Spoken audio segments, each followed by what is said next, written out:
Hi viewers, welcome to this video and today I will be teaching you how to transfer ownership on Discord.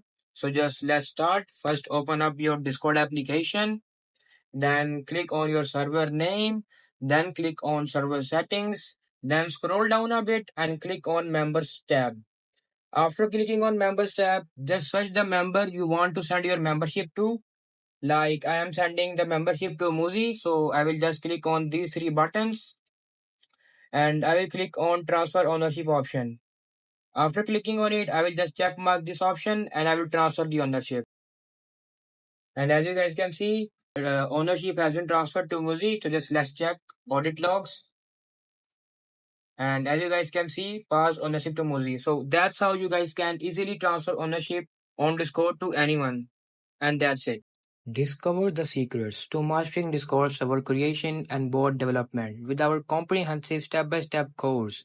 Elevate your skills and become a Discord expert today. Check out the link in the description to get started. If you find this video helpful, please like and subscribe to this channel and thanks for watching.